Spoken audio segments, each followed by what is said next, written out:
channel. I'm back to break down this 8-game slate on DraftKings and FanDuel. Before we get into it, I have released multiple MLB packages over there on Patreon, where you can get access to things like my starting pitcher data sheet that you see behind me during the videos, my hot hitter StatCast data tool, my team hitting data, my bullpen data, as well as my power rankings and cheat sheet. Go ahead and check that out. I think it's going to offer you value. I think it's going to help you with your MLB DFS lineups day in and day out. And we have about a week left in the season, so hoping to take down a tournament. If it's not me, I want it to be one of my subscribers. So go ahead and check that out if you're interested. You can follow me over on Twitter at KJK DFS. And with that being said, let's go ahead and start breaking down this slate today. So as always, I like to go ahead and sort my sheet by strikeout. We got to figure out the pitchers that we want to put in our lineups. And it's fantasy sports. We get points for strikeouts. The first guy that stands out on the list today is that in Jacob deGrom, taking on these Tampa Bay Rays. Jacob deGrom comes with a 32.5% K rate. The swinging strike rate's great at 16%. He's got a great fly ball rate. The walk rate's great. The hard hit rate's great. 35% K rate against right-handed hitting, and then a 29.7% K rate against lefties. It's Jacob deGrom, Cy Young candidate year in and year out. We're always going to have interest in him, and while he is taking on the Tampa Bay Rays, which isn't exactly the most ideal matchup, he is somewhat matchup proof. It doesn't really matter who he's facing. He can still go out there and get the strikeout. So I would mention that the Rays are a very, very left-handed heavy lineup. So, when glancing back over at his numbers real quick against lefties, that doesn't really concern us. 29.7% K rate, the WOBA, the hard hit rate, the slugging, all that stuff still looking really good. So while there's some pitchers you may be concerned about when they're facing a left-handed heavy lineup and pitching right-handed, we're not really worried about it with Jacob deGrom. So definitely the top option on the slate today. Go ahead and get him in your lineups and feel good about that. Moving further along, second on the slate is that in Trevor Rogers. We're only dealing with a 21 innings pitch sample size with him, so we can't really be as reliant on his numbers as we have with a guy like deGrom, but has looked really good so far. He has a 29.6% K rate. The swinging strike rate's great. The ground ball, the fly ball stuff's been good. The only issue he has is with the walk rate, and even that isn't atrocious, so we can live with that. The one thing is his hard contact has been very, very bad against right-handed hitting. He has a 566 slugging, not good. The ground ball, the fly ball stuff has been bad as well. However, the strikeout rate's still there at a 28.8% clip, and then against lefties, he's much better. So yeah, he's a guy who has excelled really good in the strikeout rate, but he's given up a ton of hard contact to righties. So, taking on an Atlanta team, it's definitely risky. We're going to talk about the Atlanta bats for sure when we get done with the pitching segment. But I think Rogers is probably a guy you can get very low owned because he is taking on this Atlanta Braves team that's very good, and he does have the strikeout upside. So if you're feeling risky, if you're willing to take on that risk, he's definitely a viable option. Third on the list is that in Brandon Woodruff. He has a 28.7% K rate taking on the Cincinnati Reds. 11.8 swinging strike rate. The ground ball and the fly ball stuff's very good. Walk and hard hit rate's very good. He's looking real good across the board. Very consistent. 28.3% K rate against right-handed hitting, and then a 29.1% K rate against lefties. So we can definitely have interest in Woodruff because while this Cincinnati Reds team can slug, there are strikeouts in it. So looking at Woodruff's numbers, I think he's definitely viable. He does come in as a 112 underdog, but I think a lot of that has to do with his matchup in Luis Castillo, and then comparing the two lineups. Vegas is just giving the Reds a slight edge, but being that it's a medium-sized slate and our pitching options we don't have a ton of them. It's not like a 14-gamer. Woodruff's definitely standing out as an option at only 8.7K to drop down to a guy that's good outside of the very high price range. Definitely have interest in Woodruff today. Next guy is in the same game, Luis Castillo, taking on these Milwaukee Brewers, and the Milwaukee Brewers are definitely a team that stands out that we would like to target. When looking at my team hitting data sheet, give you guys a little sneak peek as to what I have to offer over there on Patreon. When you look at the Milwaukee Brewers, 26.1% K rate, not good across the board. The slugging, the BABIP, the fly ball stuff's not great against righties. Right-handed pitching, which is who they will be taking on today in Luis Castillo, they have a 26.7% K rate. And once again, the slugging, the BABIP, the fly ball, the hard hit rate, all that stuff is less than impressive. So I do think that Luis Castillo has a great matchup today. Taking on these Milwaukee Brewers. They're a team that I've been targeting all season long with pitching because the strikeouts are definitely there. 26.9% K rate. The swing strike rate's up at a 14.9, very impressive. 27.7% K rate against right-handed hitting, the ground ball, the fly ball, the WOBA, all that stuff's looking great. The slugging against lefties, it does dip down a little bit, but not enough to give us too much worries because he still has the strikeout rate at a 26.1 or 26.2% clip. So definitely have some interest in Luis Castillo. He is priced up a little bit more. Like we had just discussed, Brandon Woodruff at 8.7. So, Luis Castillo definitely has the advantage as far as his matchup. I would definitely prefer to target the Brewers over the Reds. However, I think both of these lineups do provide strikeout upside. So, I'll give Luis Castillo the edge here, but you're also, paying up another 1.1K. So, yeah, I think I gave you an overall breakdown of, why to have interest in those two guys. And then, we've gone over all these guys in the upper tier. As far as guys to have interest in that are a little cheaper, I don't really know that there's anyone on the real cheap end that we're going to want to target today, but German Marquez comes in next on the slate, and he is a little bit cheaper than these guys we've been discussing at 7.8K. And he does get to take on the San Francisco Giants team, which is less than threatening. And when looking at German Marquez's numbers, he does have pretty impressive numbers. He just always pitches in Coors Field, so his numbers get dimmed down a little bit, but he's got a 25.6% K rate, a 12.6 running strike rate. The ground ball and the fly ball stuff's good. He has a 30.4% K rate against righties, very impressive, and then a 21% K rate against lefties. So we do prefer to target him in right-handed heavy matchups if at all possible, but we want the other team to have lots of righties in their lineups. And that's pretty much what we get today with these Giants. I mean, you only have 3 lefties in there, so that increases the appeal of Marquez, and I definitely think he's in a good spot today to go out there and get some strikeouts. So he would be the guy that I would drop down to if I'm looking for a cheaper option. I don't think I'd really go anywhere cheaper than him today, so he's my cheap option today. I mean, you got taking on these Miami Marlins. That's probably the last spot that I'm going to endorse real quick before we move on to pitching. I mean, not pitching, sorry, hitting. So he has he's a 177 favorite from Vegas. His numbers are really not impressive. It's really just the matchup in the Miami Marlins. I mean, he's actually less than impressive, and I think we could definitely target the Marlins bats, but I mean, we're talking about cheap options. He does have a 26.8% K rate against right-handed hitting, which is very good for a pitcher that doesn't excel in anything else, and he only has an 8.7 against lefties. So yeah, he's a guy that we want to target against right-handed heavy lines for fantasy upside. The hard hit rate and the slugging still bad, so keep that in mind. It's risky, but we're talking about a cheaper option that we can go to, and he's definitely that guy. 5.6K on DraftKings. He does get to take on a very right-handed heavy lineup. There's only 2 lefties in there, and Miami only has a 4.1 implied run total from Vegas, so I do think he's a viable cheap option. I don't feel great about it, but I mean, I think I gave you some reasons as to why you could have interest if you're looking to pay up for these bats. His numbers are not good, but the strikeout rate's high against righties, and he gets a right-handed heavy lineup, while the slugging is bad as well. So it's a high-risk, high-reward play, and I think he's the guy you want to go down to if you're going on the cheap end today. So with that said, let's go ahead and start breaking down some bats that we're going to want to target today. Enough talking about the pitching. And as always, when looking at bats that I want to target, I like to go ahead and sort my sheet by Sierra, skill, and active ERA. It's a great way of knowing how good a pitcher's been in the past and how good they're expected to be in the future. And the very worst on the slate is the same guy we just talked about for salary relief. So now we have to talk about it on the other end. If you're not playing him, you can go ahead and target him with bats.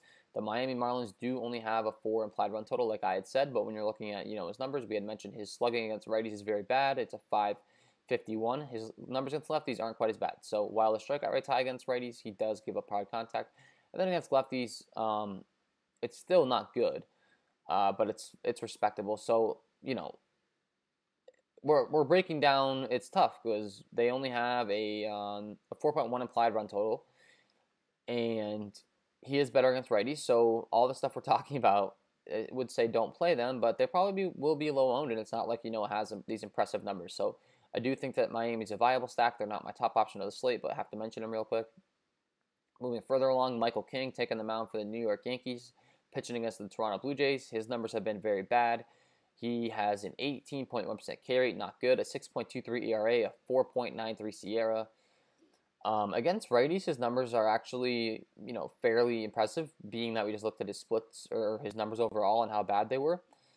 But against lefties, he's very, very bad. He has a 531 slugging, a 382 WOBA, the fly ball, the ground ball, the walk rate, all of it's terrible. So Michael King, a guy that we definitely want to target with left-handed bats. And when looking at this Toronto Blue Jays lineup, once again, they are mostly right-handed heavy. So we have a lot of splits heavy pitchers with issues that are either aligning with the matchup they're facing or aren't aligning with the matchup we're facing, which is good for us because, I mean, I think it makes it pretty clear cut and makes it, it makes it clear as to who we're wanting to target. So this Toronto Blue Jays team, while they would be a great target, I don't really know that I want to go there because they have so many righties in their lineup. It'll be interesting to see what Vegas says as far as their implied run total because those lines aren't out yet. But Kevon Biggio at the top of the order, I have a ton of interest in. He's a guy with a ton of power, and I mentioned the struggles. And then you can definitely play Travis Shaw at the bottom of the order, who also has a ton of pop. It's just he has strikeout issues, but when you're looking at Michael King's numbers against lefties, they're very, very bad. So, yeah, that's my overall breakdown on him. Carlos Hernandez taking on the St. Louis Cardinals. Carlos Hernandez has been very, very bad so far. We're only dealing with a 9 innings pitch sample size, so keep that in mind. However, when looking at his numbers, once again, we have a splitsy guy. Very good against righties and then very, very bad against lefties. The sample size is very small. Just keep that in mind. But these numbers definitely stand out.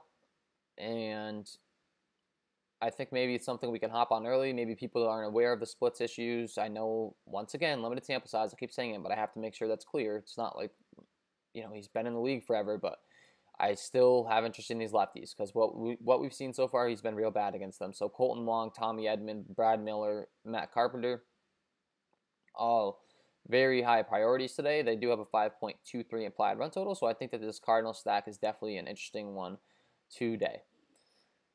Moving further along, Johnny Cueto taking on the Colorado Rockies. The Rockies aren't really a team that I prefer to target outside of Coors. They struggle on the road, and they're going into San Francisco, where we're looking at Cueto's numbers, and they are less than impressive. He doesn't really strike anyone out, but his hard contact and stuff, as far as limiting that, is pretty good. He just struggles against lefties, really. And while his Sierra is bad, the ballpark that he's pitching in San Francisco is a very good pitching environment. So I don't really know that these Rockies are a top priority of mine. So yeah, a little bit of an outlier there as far as when we're breaking down the slate by Sierra and guys we want to target. Moving further along, I mean, I don't have interest in targeting. I don't have interest in playing Royals bats. I don't have interest in Pittsburgh bats. Houston's an interesting spot, and I mean, I definitely want to talk about these Atlanta Braves. We had talked about Trevor Rogers and his ability to strike people out. However, we had also discussed he has some major, major hard contact issues against right-handed hitting. He gives up a 566 slugging, a 359 WOBA, a 40.5% fly ball rate, and a 40.5% ground ball rate. All bad, not good. And when you're looking at this Atlanta Braves lineup and how it's designed up and down, I just think they're going to kill this kid today. I know the hard contact, the strikeout rate's up, but when you're facing this good of a lineup, I think that, they're not all going to be striking out. You have guys like Ronald Acuna, Marcell Ozuna, Travis d'Arnaud, Adam Duvall, Ozzie Albies, Dansby Swanson, Austin Riley, Tyler Flowers, all right-handed hitters, and all very good hitters, really. My top options are definitely Acuna, Ozuna, d'Arnaud, Duvall. And Ozzie Albies is a great option at second base. He slugs left-handed pitching. Dansby Swanson's a great option. Austin Riley crushes. Tyler Flowers doesn't have the most impressive numbers, but he's a catcher, and he's not terrible.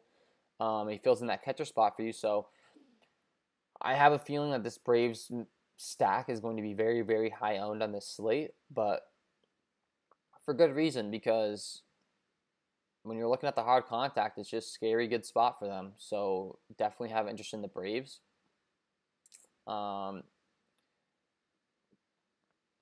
I had kind of skipped over a couple guys here to talk about him, so we'll run back to them. Marco Gonzalez taking on these.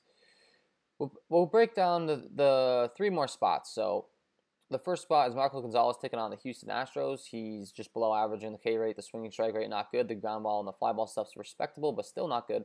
And he gives up a 406 slugging to right-handed bats. And then against lefties, it's a 431, and it's more respectable in the ground ball and the fly ball. So we do prefer to target him with right-handed hitters, and these Houston Astros definitely have some guys that we can target today. They only have a 4.11 implied run total. Seems to be a trend. Not a lot of high run totals on the slate, so... but we want to target the righties that slug lefties. So George Springer, Jose Altuve, Yulieski Gurriel, Alex Bregman, top option probably. Carlos Correa, those are the guys. And then Martin Maldonado in the catcher spot. He does slug lefties for a catcher, and he'll fill in that catcher spot for you. So got to have interest in those Astros. 2 more spots left to go over. The next one is going to be that in the Chicago Cubbies taking on Jonathan Brubaker. 22.9% K rate. The fly ball stuff's pretty decent when you're looking at his splits. He gives up a 446 slugging against righties, so that's pretty interesting to target. And then a 373 against lefties. So I really think that we're going to want to target the right-handed bats in this lineup for the most part. Chris Bryant, Wilson Contreras, Javi Baez, Cameron Maybin, and then you have, Ian Happ and Anthony Rizzo at the top of the order are guys with a ton of talent. And, a guy like Jason Hayward, he's very effective against right-handed hitting, but he struggles against lefties, so you can throw those guys in as well. But once again, I have a feeling when this line comes out, they're not going to have the highest implied run total because the weather's not the greatest, the ballpark's not the greatest for hitting. So it's going to be a slate where we're going to have to find in some sneaky bats and really focusing on these splits, really focusing on these individual matchups and find those guys that could put us over the top that are low owned. So, yeah, the last stack that we have to go over is the New York Yankees taking on these Toronto Blue Jays. Matt Shoemaker taking the mound. When looking at his numbers, he has a 24.1% K rate. The swing strike rate stuff's pretty good. The ground ball, fly ball is pretty good. The hard contact's not good, though, and he gives up a 404 slugging to righties. The hard contact bad once again. And then a 380 slugging to lefties. So he's worse against right-handed hitting, which is good for this Yankees lineup because they are mostly right-handed heavy. And when looking at the guys we're going to want to target, DJ LeMahieu, Aaron Judge, Giancarlo Stanton, Luke Voit, Gleyber Torres, Gio Urshela, Gary Sanchez, all those righties I have interest in. Guys like Aaron Hicks and Brett Gardner are cheaper than the righties, so while he is better against lefties, we can still throw them in to complete our stacks if we do need some salary relief. But my favorite options would be the right-handed hitters that excel against right-handed pitching. So, DJ LeMahieu and Aaron Judge top that list, and then it's just every righty in the lineup, really. But, those are the 2 guys. If I'm picking 2 guys, they're my favorites. So, yeah, at the top of the order, I like those guys. And that is about all from me today as far as a breakdown of this slate. Quick little overview of what I have gone over. As always, I like to give you guys a little breakdown. So, let's see. We have these Yankees bats, preferably the righties. I really like them against Shoemaker. The Toronto Blue Jays lefties against the Yankees I like. Cavan Biggio, mainly the top option. I'll be interested to see what they have for an applied run total because the Yankees are probably throwing a bunch of bullpen arms out there, so we'll see. Brandon Woodruff taking on the Cincinnati Reds I have a ton of interest in, and I have a ton of interest in Luis Castillo as well. Taking on the Milwaukee Brewers, who have a ton of strikeouts in their lineup. Both those guys are interesting. Let's see. The Chicago Cubbies, righties, I have some interest in. Guys with pop like Wilson Contreras, Javi Baez, Chris Bryant, Cameron Maybin, and then you can throw in the lefties to complete your stack, but we do prefer the righties against Brubaker. Jacob deGrom taking on these Tampa Bay Rays, not the best matchup, but it's Jacob deGrom. He's pretty much matchup proof, and we have to have interest in him every time he pitches. Trevor Rogers taking on the Atlanta Braves. He does have the strikeout upside. He could be an interesting low-owned option. However, he does have hard contact issues with the righty, so it's scary, it's risky, high upside, high risk. Pitching against the Marlins, he can definitely be a salary relief option. Not the best spot as well, but he's really cheap, and I had mentioned he is better against righties, and these Marlins do have a lot of righties. As far as the strikeout category, he's better against righties. He gives a lot of hard contact. So high risk, high reward for both of these pitchers. I like the Atlanta Braves stack a lot. These righties that can crush: Acuna, Arzuna, Travis d'Arnaud, Adam Duvall, Ozzie Albies. They're just stacked with guys that crush lefties. So throw those guys in and feel good about it. The St. Louis Cardinals lefties I like a lot. Colton Wong, Tommy Edman, Brad Miller, Matt Carpenter. I like those guys. the Houston Astros taking on Marco Gonzalez. You can definitely target these righties. George Springer, Jose Altuve, Alex Bregman would be my favorite bat. Ulesky Gurriel, Carlos Correa, and Martin Maldonado. And then I do think that Herman Marquez is a viable pitching option in the mid-range tier, taking on the San Francisco Giants. So that is my overall breakdown of today's slate. As always, I have to give you guys my home run call of the day, and I like to go back and review the splits that we had gone over and give you some reasoning as to why I'm picking who I'm picking. And I cannot help myself but to pick an Atlanta Braves bat because we had talked about while Trevor Rogers is good in the strikeout category, he has really been struggling against right-handed hitting. 566 slugging, a 359 WOBA, 40.5 fly ball, 40.5 ground ball, not good, very bad. And while the strikeout rate's there, I got a feeling that one of these righties is going to get into one tonight. And my home run call of the day today is going to be that in Marcell Ozuna in the 3 spot. Marcell Ozuna, a guy that's been crushing all year long. Definitely like him today. Think he's going deep. He's my home run call of the day. Make sure you're playing a lot of Marcell Ozuna. And that is all from me. Last week of the season, guys. Let's hopefully, have one of us get a big win here. I wish you all the best of luck tonight. If you're enjoying the content, please hit the like button, subscribe to the channel, and hit the notification bell so you won't miss any future videos that I make. Appreciate you tuning in today. Wish you all the best of luck tonight, and have a good one.